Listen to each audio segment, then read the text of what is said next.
నమస్కారం వార్తలకు స్వాగతం నేను గౌతమ్ కుమార్ ముందుగా వార్తల్లోని ముఖ్యాంశాలు చూద్దాం నరేంద్ర మోదీ నేతృత్వంలోని ఎన్డీఏ ప్రభుత్వానికి నేటికి 11 ఏళ్లు దేశం వివిధ రంగాల్లో సత్వర మార్పులు చూసిందన్న ప్రధాని ప్రజలే కేంద్రంగా సమ్మిళిత సమగ్రాభివృద్ధికి ప్రాధాన్యం ఇచ్చినట్లు వెల్లడి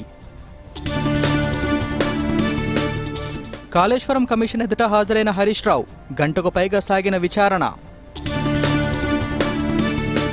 నేడు తెలంగాణలో కేంద్ర వ్యవసాయ శాఖ మంత్రి శివరాజ్ సింగ్ చౌహాన్ పర్యటన రంగారెడ్డి జిల్లాలో రైతులతో ముఖాముఖి హైదరాబాద్లోని జీఎస్ఐటీఐని సందర్శించిన కిషన్ రెడ్డి నెక్స్ట్ జనరేషన్ విధానాలను ఉత్పత్తులను పరిశీలించిన కేంద్ర మంత్రి నేడు ఢిల్లీకి ముఖ్యమంత్రి రేవంత్ రెడ్డి కొత్త మంత్రులకు శాఖలు పార్టీ పదవుల కేటాయింపులపై హైకమాండ్తో చర్చించే అవకాశం తెలంగాణలో విభిన్న వాతావరణ పరిస్థితులు కొన్ని జిల్లాల్లో వర్షాలు కొన్ని జిల్లాల్లో 40 డిగ్రీలకు పైగా ఉష్ణోగ్రతలు ఫ్రెంచ్ ఓపెన్ పురుషుల సింగిల్స్ విజేతగా అల్కరాస్ టాప్ సీడ్ యానిక్ సిన్నర్పై విజయం ఇక వివరాలు గత 11 ఏళ్లలో భారత్ విభిన్న రంగాల్లో సర్వత్రా మార్పును చూసిందని ప్రధానమంత్రి నరేంద్ర మోదీ పేర్కొన్నారు 140 కోట్ల మంది భారతీయుల సంయుక్త భాగస్వామ్యం ఆశీస్సుల వల్ల ఇది సాధ్యమైందని తెలిపారు మూడో విడత కేంద్రంలో అధికారంలోకి వచ్చి ఏడాది పూర్తయిన సందర్భంగా ప్రధాని సామాజిక మాధ్యమాల ద్వారా తమ మనోభావాలను ప్రజలతో పంచుకున్నారు సబ్కా సాథ్ సబ్కా వికాస్ సబ్కా విశ్వాస్ సబ్కా ప్రయాస్ అనే నినాదంతో ఎన్డీఏ ప్రభుత్వం అనూహ్యమైన వేగంతో వినూత్న మార్పులు తీసుకువచ్చిందని తెలిపారు ఆర్థిక అభివృద్ధి నుంచి సామాజిక సంక్షేమం వరకు ప్రజలే కేంద్రంగా సమ్మిళిత సమగ్ర అభివృద్ధికి ప్రాధాన్యం ఇచ్చినట్లు తెలిపారు నేడు భారత్ అత్యంత వేగంగా అభివృద్ధి చెందుతున్న ఆర్థిక వ్యవస్థ మాత్రమే కాకుండా వాతావరణ మార్పులు డిజిటల్ ఆవిష్కరణలు వంటి అంశాలపై ప్రపంచ దేశాల గొంతుకగా రూపొందిందని తెలిపారు బలమైన సంకల్పం ఆకాంక్ష ఆత్మవిశ్వాసంతో వికసిత్ భారత్ నిర్మాణానికి సిద్ధంగా ఉన్నామని మోదీ తెలిపారు నమో యాప్లో అందుబాటులో ఉన్న వీడియోలు వ్యాసాలు గ్రాఫిక్స్ ద్వారా భారత్ వికసిత్ యాత్రను వీక్షించాలని ప్రధాని ప్రజలను కోరారు प्रधानमंत्री आवास योजना से 4 करोड़ से अधिक परिवारों के घर पक्के हुए तो छत का स्वाभिमान मिला और हौसलों को पंख भी। ठीक ऐसे ही जब पीएम किसान से 3,70,000 करोड़ पहुँचे करोड़ों किसानों तक तो खेती की छोटी से छोटी चीजों के लिए किसी से उधार लेने की जरूरत खत्म हुई और खेतों को समय पर बीज खाद मिला पैदावार बढ़ी और खुशियाँ भी। और जब कठिन मौसम से जूझी फसल तो प्रधानमंत्री फसल बीमा योजना ने 1,75,000 करोड़ रुपए की मदद की। मौसम की चिंता नहीं रही जब नुकसान की पूरी भरपाई हुई। 16,000 से ज्यादा जन औषधि केंद्रों से 90% तक सस्ते दामों पर क्वालिटी दवाइयाँ मिली तो गरीब और जरूरतमंद के 38,000 करोड़ बचे और लोग दवाई की पर्ची के खर्चे से घबराए नहीं। आयुष्मान भारत से 55 करोड़ से अधिक लोगों को जब 5 लाख तक का मुफ्त इलाज मिला तो बीमार लाचार नहीं रहा। इन 11 सालों में उम्मीद ने विकास देखा धुआं मुक्त चूल्हा देखा पक्की छत देखी और देखा घर तक नल और बिजली मुफ्त इलाज का भरोसा देखा टियर 2 और टियर 3 शहरों से निकलकर बड़े होते स्टार्टअप देखे देश को डिफेंस इंपोर्टर से डिफेंस एक्सपोर्टर बनते देखा। माननीय प्रधानमंत्री नरेंद्र मोदी जी के कुशल नेतृत्व में ये सिर्फ उम्मीदों की नहीं उम्मीदों के सच होने की कहानी है और यही तो है विकसित भारत का अमृत काल। सेवा सुशासन गरीब कल्याण के 11 साल। గత 11 ఏళ్లలో ప్రధాని మోదీ నేతృత్వంలోని ఎన్డీఏ ప్రభుత్వం కీలక నిర్ణయాలు తీసుకుందని బీజేపీ జాతీయ అధ్యక్షుడు కేంద్ర మంత్రి జేపీ నడ్డా అన్నారు కేంద్రంలో ఎన్డీఏ అధికారంలోకి వచ్చి నేటితో 11 ఏళ్లు పూర్తయిన సందర్భంగా నడ్డా కొద్దిసేపటి క్రితం మీడియా సమావేశంలో మాట్లాడారు ప్రభుత్వం తీసుకున్న చారిత్రక నిర్ణయాలను ఈ సందర్భంగా ఆయన గుర్తు చేశారు ట్రిపుల్ తలాక్ రద్దు నూతన వక్ఫ్ చట్టం పౌరసత్వ సవరణ చట్టం పెద్ద నోట్ల రద్దు మహిళలకు 33% రిజర్వేషన్లు తదితర సాహసోపేత నిర్ణయాలను తీసుకుందన్నారు నేడు భారత్ ప్రపంచంలోనే అత్యంత వేగంగా అభివృద్ధి చెందుతున్న ఆర్థిక వ్యవస్థ అని కేంద్ర మంత్రి తెలిపారు.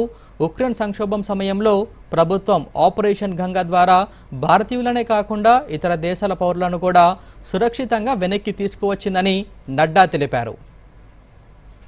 बहुत चैलेंजेस भी आते हैं, लेकिन उसके बावजूद भी अंडरलाइनिंग प्रिंसिपल हमारा बड़ा स्पष्ट रहा. अब मैं अगर बोल्ड डिसीजंस की बात करूं तो मैंने कहा कि इतने एक प्रेस कॉन्फ्रेंस में 11 वर्षों के बोल्ड डिसीजंस बता देना ये मेरे लिए बहुत कठिन होगा, लेकिन आर्टिकल 370 को एब्रोगेट करना पॉलिटिकल नैरेटिव बन चुका था कि दिस इज नॉट पॉसिबल. देश मान चुका था कि दिस इज नॉट पॉसिबल, और वो आर्टिकल 370 धाराशाही हुआ और एब्रोगेट हुआ, वो हम सबको पता है. और आप ही सोचिए, जम्मू कश्मीर के इलेक्शंस को आप कहते थे महज फॉर्मेलिटी है, आप ही लोग कहते थे सब लोग. लोकसभा में टर्नआउट 58.46% रहा और विधानसभा J&K के इलेक्शन में turnout was 63%. This is the change and this is the result of the bold decision taken. अगर हम उसी तरीके से बात करें एबोलिशन ऑफ ट्रिपल तलाक, सब लोग जानते हैं कि ट्रिपल तलाक मानवता के लिए और ह्यूमैनिटी के लिए और महिलाओं के लिए एक बहुत बड़ी त्रासदी थी, ट्रेजेडी थी.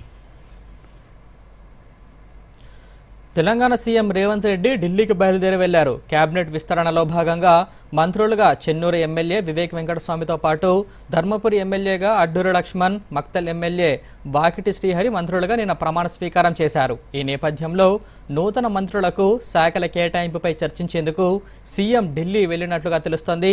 పర్యటనలో భాగంగా ఆయన ఏఐసీసీ అధిష్టానంతో సమావేశమై మరికొన్ని పార్టీ పదవుల భర్తీపై కూడా చర్చించే అవకాశం ఉంది. మాజీ మంత్రి హరీష్ రావు నేడు కాళేశ్వరం ప్రాజెక్టు అక్రమాలపై జస్టిస్ పీసీ ఘోష్ విచారణ కమిషన్ ఎదుట హాజరయ్యారు. బీఆర్ఎస్ ప్రభుత్వంలో కాళేశ్వరం ప్రాజెక్టులోని మేడిగడ్డ, అన్నారం, సుందిల బ్యారేజ్లపై కుంగుబాటుపై విచారణ కోసం ప్రభుత్వం retired judge justice PC Ghosh commission ఏర్పాటు చేసింది. ఈ విషయంలో ఇప్పటికే పలువురు ప్రభుత్వ అధికారులు, ఇంజనీర్లను కమిషన్ విచారించింది. చివరగా నాటి ముఖ్యమంత్రి కేసీఆర్, నీటిపారుదల శాఖ మంత్రి హరీష్ రావు, ఆర్థిక మంత్రి ఈటెల రాజేందర్లకు నోటీసులు ఇచ్చింది. ఈటెల రాజేందర్ ఇప్పటికే విచారణకు హాజరు కాగా కేసీఆర్ 12వ తేదీన హాజరవుతారని లేఖ రాశారు. హరీష్ రావు ఈరోజు విచారణకు హాజరయ్యారు.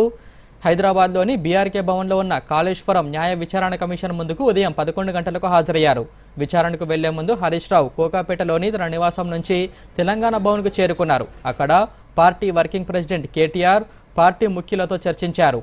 హరీష్ రావు విచారణకు హాజరు కావడంతో బీఆర్కే భవన్ పరిసరాల్లో పోలీసులు మోహరించారు. సుమారు 45 నిమిషాల విచారణ అనంతరం బయటకు వచ్చారు.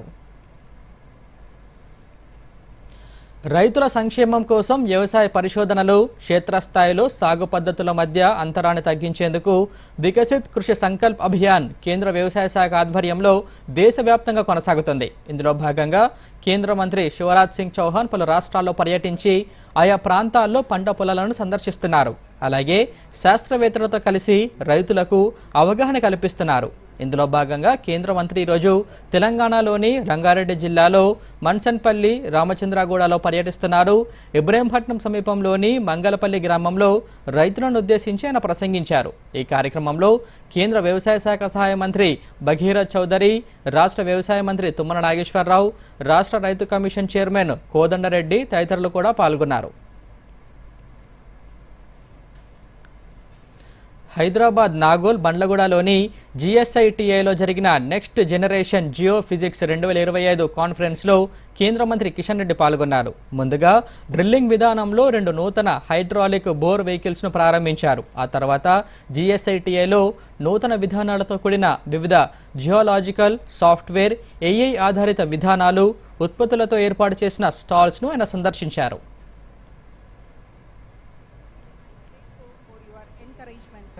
Warm welcome. I request Shri S.S. Saha, Director General Geological Survey of India, to kindly felicitate Shri Itala Rajendra ji with a shawl and a token of gratitude. Thank you, sir, for joining us today and for your continued support to scientific and institutional initiatives. Your presence truly encourages. It is a great honor to be here for important conference and scientists, researchers, industry leaders and passionate participants from across the country and beyond. A special word of appreciation to the Geological Survey of India for organizing and hosting this vital event. This conference is taking place at a very relevant time. The Geological Survey of India has completed 175 years, which is a proud milestone that shows India's long journey in exploration its natural resources. Hyderabad నగరంలోని Nampally exhibition గ్రౌండ్లో చేప ప్రసాదం పంపిణీ ఈరోజు సాయంత్రం వరకు కొనసాగనుంది. ప్రతి ఏటా మృగశిర కార్తె రోజు ఆస్తమా రోగులకు హైదరాబాద్ ఎగ్జిబిషన్ గ్రౌండ్లో బత్తిన కుటుంబం చేప ప్రసాదం పంపిణీ చేస్తుంది. నిన్న మంత్రి పొన్నం ప్రభాకర్, ఎంపీ అనిల్ కుమార్ యాదవ్ చేప ప్రసాదం పంపిణీ ప్రారంభించారు. ముందుగా మంత్రి పొన్నం ప్రభాకర్కు బత్తిని కుటుంబం చేప ప్రసాదం అందజేసింది. అనంతరం బత్తిని కుటుంబ సభ్యులు ప్రజలకు చేప ప్రసాదం పంపిణీ చేశారు. సుమారు 13 కౌంటర్ల ద్వారా బత్తిని కుటుంబం చేప ప్రసాదం అందజేస్తోంది. 2 రోజులుగా చేప ప్రసాదం పంపిణీ జరుగుతోంది. చేప ప్రసాదం కోసం తెలుగు రాష్ట్రాల నుంచే కాకుండా కర్ణాటక, తమిళనాడు, మహారాష్ట్ర, గుజరాత్, మధ్యప్రదేశ్, బీహార్, ఉత్తరప్రదేశ్, ఒడిశా, ఛత్తీస్గఢ్ తదితర రాష్ట్రాల నుంచి కూడా ఆస్తమా బాధితులు పెద్ద సంఖ్యలో తరలివచ్చారు. వారికి ఎలాంటి అసౌకర్యం కలగకుండా అధికారులు అన్ని చర్యలు తీసుకుంటున్నారు. చేప ప్రసాదం కోసం వచ్చిన ప్రజల రద్దీని దృష్టిలో ఉంచుకొని ఈసారి 42 క్యూ లైన్లను ఏర్పాటు చేశారు.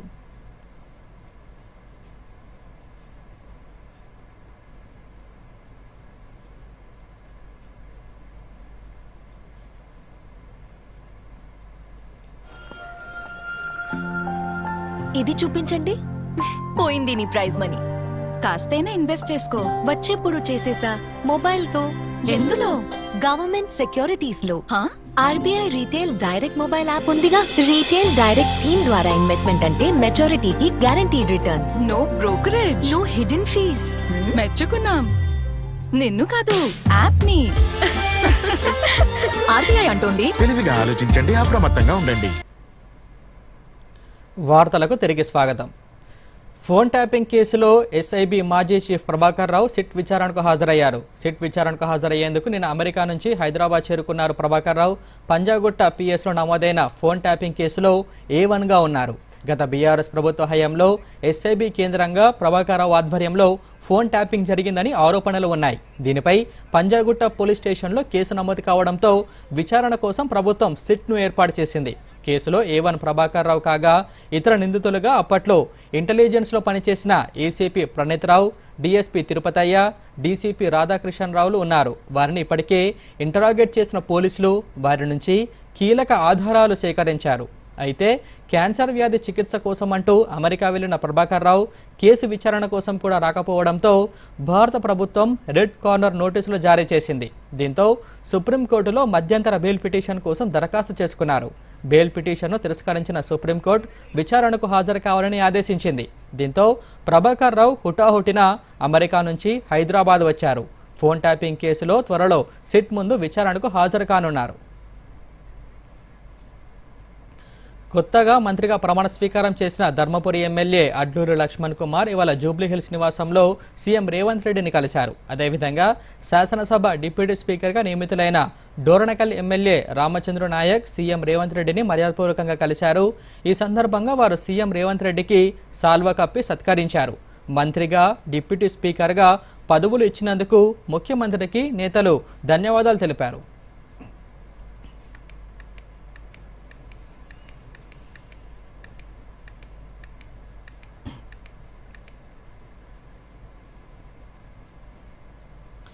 మూడో విడత ఎన్డీఏ ప్రభుత్వం అధికారంలోకి వచ్చి నేటికి సరిగ్గా ఏడాది. మొత్తంగా ప్రధానమంత్రిగా నరేంద్ర మోదీ అధికారం చేపట్టి 11 ఏళ్లు. అంటే 2014 జూన్ 9వ తేదీన నరేంద్ర మోదీ మొదటిసారిగా ప్రధానమంత్రి బాధ్యతలు చేపట్టారు. ఈ 11 ఏళ్ల మోదీ పాలనలో ఎన్నో అడ్డంకులు, అవరోధాలు. వాటన్నిటిని దాటుకుంటూ ప్రధానమంత్రిగా నరేంద్ర మోదీ ప్రయాణం నల్లేరుపై నడకలా సాగుతోంది. ఈ 11 ఏళ్ల పాలనపై ఓసారి చూద్దాం. ఏ దేశాభివృద్ధికైనా కొలమానం ఆ దేశ ఆర్థిక వ్యవస్థ. 2013-14లో 9.4% ఉన్న ద్రవ్యోల్బణం నేడు 4.6% తగ్గడంలోనే నరేంద్ర మోదీ ప్రభుత్వ విజయం కనిపిస్తోంది. ఇది గృహాలు, వ్యాపారాలకు కావలసిన స్థిరత్వాన్ని అందిస్తోంది. 2014లో 6.4% ఉన్న సగటు వృద్ధి తాజా త్రైమాసికంలో 7.4%కి చేరుకుంది. ప్రపంచ ఆర్థిక వ్యవస్థల్లో 10వ స్థానంలో ఉన్న భారతదేశం నేడు $4.2 ట్రిలియన్ జీడీపీతో జపాన్ను అధిగమించి నేడు 4వ అతిపెద్ద ఆర్థిక వ్యవస్థగా అవతరించింది. ప్రస్తుతం రాబోయే రోజుల్లో జర్మనీని కూడా దాటి 3వ అతిపెద్ద ఆర్థిక వ్యవస్థగా రూపొందడానికి పరుగులు తీస్తోంది. ఆర్థిక వ్యవస్థల్లో స్థితిస్థాపకత, స్థిరమైన వేగాన్ని ప్రదర్శిస్తోంది. ఇది 11 సంవత్సరాలలో వివిధ రంగాల్లో గణనీయమైన మార్పుల ద్వారానే ఇది సాధ్యమైంది. అభివృద్ధికి ప్రత్యక్ష ఉదాహరణ మౌలిక సదుపాయాలు. ప్రతి పల్లె, పట్టణంలో మౌలిక వసతులు సమకూరినప్పుడే అభివృద్ధికి బాటలు పడుతుంది. ప్రగతి పథకం ప్రతి చివరి వ్యక్తికి అందాలనే విషయాన్ని బాగా అవగతం చేసుకున్న ప్రధానమంత్రి నరేంద్ర మోదీ ఆ దిశగానే పయనిస్తూ సుస్థిరాభివృద్ధి సాధిస్తున్నారు. 2014లో 91,287 కిలోమీటర్లు ఉన్న జాతీయ రహదారులు 2024కు 1,46,204కు విస్తరించాయి. నిర్మాణ వేగం రోజుకు 12 కిలోమీటర్ల నుంచి 34 కిలోమీటర్లకు చేరింది. దాదాపు 4 లక్షల గ్రామీణ రోడ్లను నిర్మించింది. దీంతో 99% గ్రామీణ భారత నేషనల్ నెట్వర్క్కు అనుసంధానమైంది. భారత రైల్వే నెట్వర్క్ కూడా గతంలో ఎన్నడూ లేని విధంగా ఈ 10 ఏళ్లలో బాగా విస్తరించింది. మొత్తం 25,871 కొత్త రైల్వే ట్రాక్లను నిర్మించారు. రైలు ఇంజన్ల మ్యానుఫ్యాక్చరింగ్లో భారత్ అగ్రగామిగా ఉంది. 2024-25లో 1,681 రైలు ఇంజన్లను ఉత్పత్తి చేసింది. ఇది అమెరికా, యూరప్, జపాన్ దేశాలన్నిటికంటే కూడా ఎక్కువ. భారతీయ రైల్వేలు ఏటా 1,617 మిలియన్ టన్నుల సరుకును రవాణా చేస్తూ ప్రపంచంలోనే 2వ అతిపెద్ద సరుకు రవాణా దేశంగా ఎదిగింది. భారతీయ రైల్వే రోజుకు 3 కోట్ల మంది ప్రయాణికులను గమ్యస్థానాలకు చేరుస్తోంది. 2014 మరియు 2025 మధ్యకాలంలో దేశంలో ఎయిర్పోర్ట్లు 74 ఉండగా అవి ఇప్పుడు 160కి పెరిగాయి. ఉడాన్ పథకం మారుమూల పట్టణాలకు విమాన కనెక్టివిటీని తీసుకొచ్చింది. 2047 నాటికి 300 విమానాశ్రయాలకు విస్తరించాలని ప్రభుత్వం లక్ష్యంగా పెట్టుకుంది. లాజిస్టిక్స్ యాక్సెసిబిలిటీపై దాని నిరంతరం దృష్టి పెడుతోంది. సుస్థిర పట్టణాభివృద్ధి కోసం 1.64 లక్షల కోట్ల విలువైన 8,000 ప్రాజెక్టులు రూపొందించింది. స్మార్ట్ సిటీస్ మిషన్ ద్వారా పట్టణాల్లో గణనీయమైన మార్పు తీసుకొస్తోంది. పట్టణ రవాణా కూడా అభివృద్ధి చెందుతోంది. ఢిల్లీ మెట్రో ప్రపంచవ్యాప్తంగా అతిపెద్ద, అత్యంత సమర్థవంతమైన మెట్రో వ్యవస్థల్లో ఒకటిగా విస్తరించింది. సౌర సామర్థ్యం 2014లో 2.82 గిగావాట్ల నుండి 105.65 గిగావాట్లకు పెరిగింది. మొత్తం స్వచ్ఛమైన శక్తి సామర్థ్యం ఇప్పుడు 228.28 గిగావాట్స్. ఇది ప్రపంచవ్యాప్తంగా 3వ అతిపెద్ద సోలార్, 4వ అతిపెద్ద పవన శక్తిని ఉత్పత్తి చేసే దేశంగా భారతదేశాన్ని నిలబెట్టింది. గత దశాబ్దంలో నరేంద్ర మోదీ సాధించిన విజయాలు ఒకటి భారతదేశ పబ్లిక్ డిజిటల్ ఇన్ఫ్రాస్ట్రక్చర్ DPI, దాని వినియోగం, అభివృద్ధి. UPI, ఆధార్ వంటి వేదికల్లో పబ్లిక్ ఫస్ట్ విధానం, రియల్ టైం చెల్లింపులు, ప్రత్యక్ష బదిలీలు, జన్ధన్, డిజిటల్ యాక్సెస్ పాయింట్ల ద్వారా గ్రామీణ బ్యాంకింగ్ను విస్తరించింది. DPI ఆధారిత GDPలో 1% పెరగడానికి దోహదపడింది. 2030 నాటికి దాదాపు 3-4% చేరుకుంటుందని అంచనా వేస్తున్నారు. ప్రపంచ బ్యాంక్ గుర్తించినట్లుగా DPI సాధారణంగా దశాబ్దాలు పట్టే దానిని భారత్ 6 సంవత్సరాలలో సాధించింది. ప్రధాని మోదీ సారథ్యంలో 11 ఏళ్లలో దేశం సాధించిన అభివృద్ధిని నిమిషాల్లో, గంటల్లో చెప్పలేం. ఇవి మచ్చుకు కొన్ని మాత్రమే. Bureau report, Doordarshan news. This is no ordinary sky. This is where legends are born. Space transition. Roger. Re-engaging heat. In the vast expanse above, the Indian Air Force reigns. Unseen, unstoppable, unmatched. Join the Indian Air Force to be a cut above. వార్తలకు తిరిగి స్వాగతం. కేంద్రంలో ప్రధానమంత్రి నరేంద్ర మోదీ ఆధ్వర్యంలోని NDA ప్రభుత్వం 11 ఏళ్లు పూర్తి చేసుకున్న సందర్భంగా ములుగు జిల్లా ప్రజలు ప్రధానమంత్రి నరేంద్ర మోదీ పాలన పట్ల హర్షం వ్యక్తం చేస్తున్నారు. ప్రధానమంత్రి మోదీ దేశంలో అన్ని రకాల ప్రజలను దృష్టిలో ఉంచుకొని ఎన్నో సంక్షేమ అభివృద్ధి పథకాలను ప్రవేశపెట్టారని దేశాభివృద్ధికి కృషి చేశారని కొనియాడారు. దేశం ఎంతో ప్రగతి సాధించిందని రిటైర్డ్ టీచర్ బండారి రాజమౌళి తెలిపారు. 11 ఏళ్లలో మహిళల కోసం ఎన్నో పథకాలు అమలు చేశారని స్థానిక మహిళలు ప్రశంసించారు. భారత ప్రధానమంత్రి నరేంద్ర మోడీ గారు మన దేశ సార్వభౌమత్వాన్ని చాలా గొప్పగా నిలబెడుతున్నాడు. ఎన్నో మంచి కార్యక్రమాలు మన దేశాన్ని చేస్తున్నాడు. మేక్ ఇన్ ఇండియా అనే కార్యక్రమం మొదలుకొని అనేకమైన మన దేశంలో అనేకమైన వస్తువులు సామాగ్రులు తయారీయడానికి అనేకమైన కృషి చేస్తున్నాడు. మన భారతదేశం యొక్క ఔన్నత్యాన్ని ప్రపంచ దేశాలు సాడుతున్నాడు. అటు ప్రపంచ దేశాలు అన్ని దేశాలతో కూడా స్నేహ సంబంధం కొనసాగించుకుంటూ మన దేశాన్ని ఇంకా పురోభివృద్ధి ఆర్థికంగా రాజకీయంగా సామాజిక అన్ని రంగంలో ఎక్కువగా అభివృద్ధి చేస్తున్నాడు. हमारे प्रधानमंत्री नरेंद्र मोदी गार हमारे भारतीय प्रजा परिपालन में ज़्यादा से ज़्यादा सेवा किए हैं. उसी प्रकार महिला के विषय में ज़्यादा से ज़्यादा ध्यान देकर के संदर्भ में हम लोग गरीब महिला संतोष आनंद से रहेंगे. నరేంద్ర మోడీ గారు 11 సంవత్సరాలు ప్రధానిగా పూర్తి చేసుకున్న సందర్భంగా హర్షం వ్యక్తం చేస్తూ ఆయన ప్రవేశపెట్టిన పథకాలు కానీ సంక్షేమ పథకాలు అవన్నీ కానీ సామాన్య ప్రజలకు అందే విధంగా మన దేశంలో పారిశ్రామిక వ్యవస్థల యువ పారిశ్రామిక నేతల కోసం మన దేశంలో అన్ని తయారేసే విధంగా మేక్ ఇన్ ఇండియా అనే ఒక కార్యక్రమాన్ని నిర్వహించారు. అంతర్జాతీయ యోగా దినోత్సవం మరో 12 రోజులు మాత్రమే మిగిలి ఉంది. చాలా రోజుల నుంచే ప్రపంచ దేశాలు యోగా కార్యక్రమాలు నిర్వహిస్తున్నాయి. తాజాగా కెనడాలోని అఠావా నగరంలోని గుజరాతీ సాంస్కృతిక సంఘం ఆధ్వర్యంలో యోగా సెషన్ నిర్వహించింది. ఎంతోమంది భారతీయులు ఆసక్తిగా ఈ కార్యక్రమంలో పాల్గొని యోగాసనాలు వేశారు. అలాగే జర్మనీ రాజధాని బెర్లిన్లో చారిత్రక పార్లమెంట్ భవనం ముందు యోగా కార్యక్రమాన్ని నిర్వహించారు.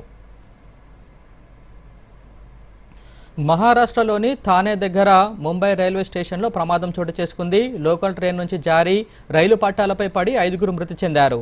ముంబ్రా నుంచి ఛత్రపతి శివాజీ మహారాజ్ టెర్మినల్ వెళ్తున్న లోకల్ ట్రైన్లో ప్రయాణికుల రద్దీ విపరీతంగా ఉండటంతో ఉద్యోగాలకు వెళ్లాల్సిన వారు ఫుట్బోర్డ్ ప్రయాణం చేశారు. ఆ సమయంలో పదుల సంఖ్యలో ప్రయాణికులు పట్టును కోల్పోయి రైలు పట్టాలపై పడిపోయారు. అలాగే మరికొంతమందికి తీవ్ర గాయాలు కావడంతో వారిని రైల్వే ఆసుపత్రిలో చికిత్స అందిస్తున్నారు.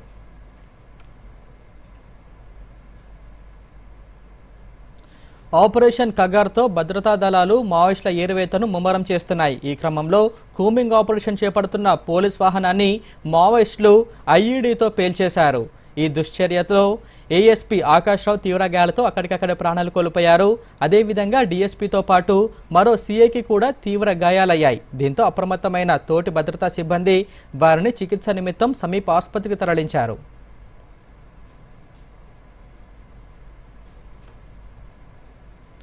బీహార్ అసెంబ్లీ ఎన్నికల్లో పోటీ చేస్తానని కేంద్ర మంత్రి లోక్ జనశక్తి పార్టీ అధినేత చిరాగ్ పాస్వాన్ ప్రకటించారు. కేంద్ర మంత్రి పదవికి రాజీనామా చేసి బీహార్ ఎన్నికల్లో చిరాగ్ పాస్వాన్ పోటీ చేస్తారంటూ కొంతకాలంగా ప్రచారం జరుగుతుండగా దీనిపై ఇప్పటిదాకా మాట్లాడని ఆయన బీహార్లో జరిగిన ఓ ర్యాలీలో స్పష్టతనిచ్చారు. బీహార్లో రానున్న అసెంబ్లీ ఎన్నికల్లో ఖచ్చితంగా పోటీ చేస్తానని, తన రాష్ట్ర ప్రజల కోసం తప్పకుండా బరిలోకి దిగుతానన్నారు. తాను రామ్ విలాస్ పాస్వాన్ కుమారుడునని, ఆయన కలల్ని సాకారం చేసేందుకు కృషి చేస్తానన్నారు. బీహార్ ప్రజల అభివృద్ధికే తాను తొలి ప్రాధాన్యత ఇస్తానని, అయితే ఎన్నికల్లో తాను ఏ స్థానం నుంచి పోటీ చేయాలనేది ప్రజలు నిర్ణయిస్తారన్నారు. దేశంలో కోవిడ్ వ్యాప్తి రోజు రోజుకు పెరుగుతోంది. తాజాగా ఈ వైరస్ బారిన పడిన వారి సంఖ్య 6,000 దాటింది. ఇప్పటి వరకు కోవిడ్తో దేశవ్యాప్తంగా 65 మంది మరణించినట్లు కేంద్ర ఆరోగ్య శాఖ వెల్లడించింది. కేంద్ర ప్రభుత్వం విడుదల చేసిన తాజా గణాంకాల ప్రకారం జూన్ 8న ఉదయం 8 గంటల వరకు దేశవ్యాప్తంగా క్రియాశీలక కేసుల సంఖ్య 6,133లకు చేరింది. గడిచిన 24 గంటల్లో 378 కొత్త కేసులు నమోదు కాగా 6గురు ప్రాణాలు కోల్పోయారు. ఇక కేరళలో అత్యధికంగా 1,950 యాక్టివ్ కేసులుండగా గుజరాత్, పశ్చిమ బెంగాల్, ఢిల్లీ తర్వాతి స్థానంలో ఉన్నాయి.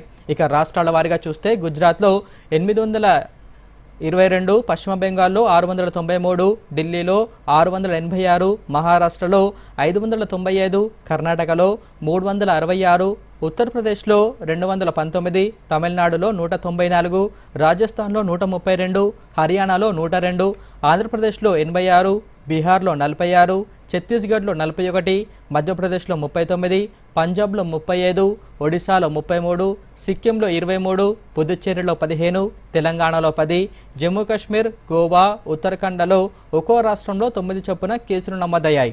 అస్సాంలో 6, జార్ఖండ్ 4, హిమాచల్ ప్రదేశ్లో 3, చండీగఢ్లో 2, త్రిపురలో 1 వైరస్ బారిన పడ్డారు. కాగా అరుణాచల్ ప్రదేశ్, మిజోరాంలలో ఎటువంటి కేసులు నమోదు కాలేదు.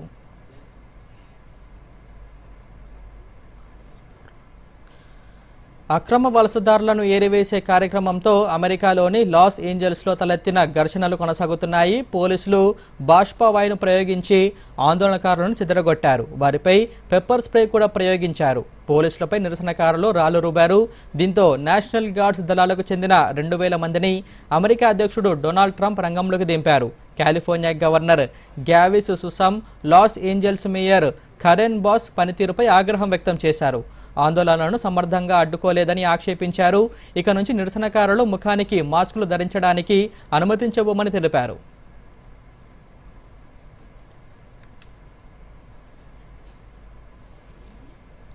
తెలంగాణలో భిన్న వాతావరణ పరిస్థితి నెలకొంది. పలు జిల్లాల్లో ఎండలు మండిపోతుండగా మరికొన్ని జిల్లాల్లో వర్షాలు కురుస్తున్నాయి.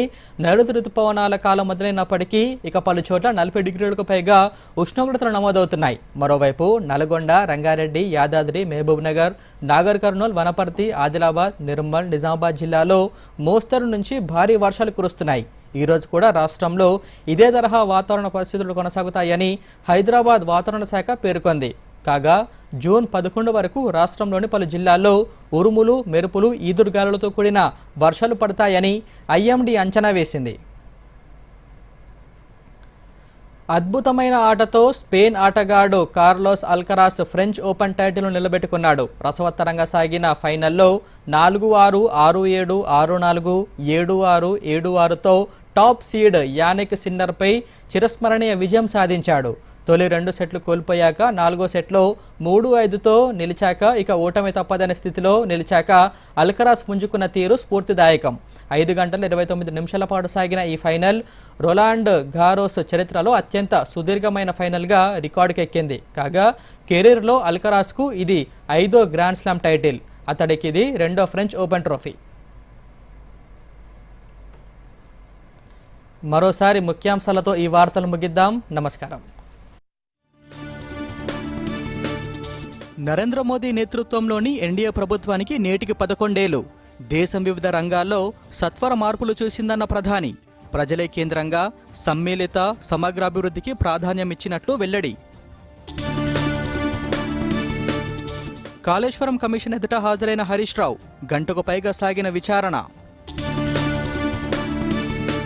నేడు తెలంగాణలో కేంద్ర వ్యవసాయ శాఖ మంత్రి శివరాజ్ సింగ్ చౌహాన్ పర్యటన. రంగారెడ్డి జిల్లాలో రైతులతో ముఖాముఖి. హైదరాబాద్లోని జీఎస్ఐటీఐని సందర్శించిన కిషన్ రెడ్డి. నెక్స్ట్ జనరేషన్ విధానాలను, ఉత్పత్తులను పరిశీలించిన కేంద్ర మంత్రి. నేడు ఢిల్లీకి ముఖ్యమంత్రి రేవంత్ రెడ్డి. కొత్త మంత్రులకు శాఖలు, పార్టీ పదవుల కేటాయింపులపై హైకమాండ్తో చర్చించే అవకాశం. తెలంగాణలో విభిన్న వాతావరణ పరిస్థితులు. కొన్ని జిల్లాలో వర్షాలు, కొన్ని జిల్లాలో 40 డిగ్రీలకు పైగా ఉష్ణోగ్రతలు. ఫ్రెంచ్ ఓపెన్ పురుషుల సింగిల్స్ విజేతగా అల్కరాస్. టాప్ సీడ్ యానిక్ సిన్నర్పై విజయం. దూరదర్శన్ యాదగిరి వార్తలను ఇప్పుడు సోషల్ మీడియాలో కూడా చూడొచ్చు.